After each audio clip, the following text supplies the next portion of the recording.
We're in Chicago on this episode of Reading Corner, and we're taking a look at another Inc. magazine article here. This one's from Wanda again. She writes some amazing articles, and this particular one I came across, do you intimidate others? Here's how to know. Such an important factor, we don't often think about it. We think as though we don't have it. Some people have a face that looks as though they're constantly annoyed, when in reality they're having a bundle of joy on the inside. But nobody on the outside would know this because their face shows a completely different story. Well, let's take a look. The good news is they don't have to keep viewing you that way.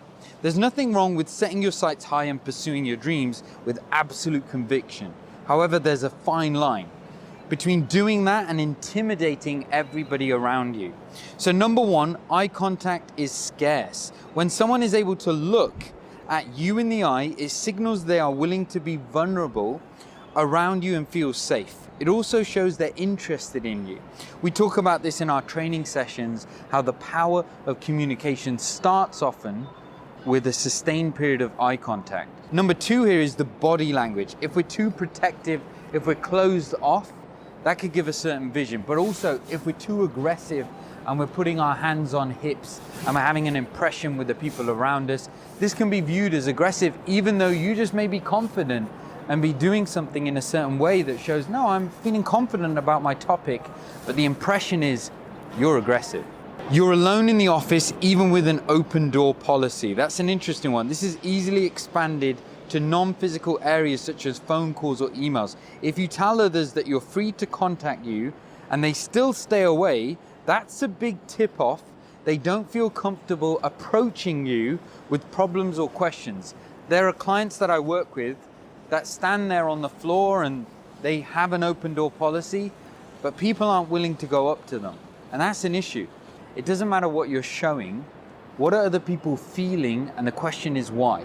And the only way you can get that feedback is if you ask or have other people ask on your behalf. Number four, people constantly apologize around you. If people are apologizing, they see you as a rule setter, and unfortunately they're asking for forgiveness because they perceive that they could be violating something, that if they don't, they could be in trouble, it could have an impact on them. Number five, all ideas go through you. So it's this idea that even when you have an incredible idea, it has to go through you and the timing of it. You're the gatekeeper for everything. That could be a problem. Number six here, you're passed over for opportunities you know you should be a shoe-in for. When two highly qualified people go neck and neck for a project, promotion, or other golden egg, the decision often comes down to not technical know-how or experience, but soft skills. That is, others look for how you're going to interact with the group and whether you can bring out the best in each person. If you're the type of person that's intimidating, you may not be selected, even though your IQ is on point. Your EQ, your emotional intelligence may be off, that are not growing the people around you. The last one, how do we avoid this then? We have to get some self-awareness. We've got to look for others to do well. We also have to ask others how you can help, how you can be a part of their interests and growth as well. Open body language is so important here.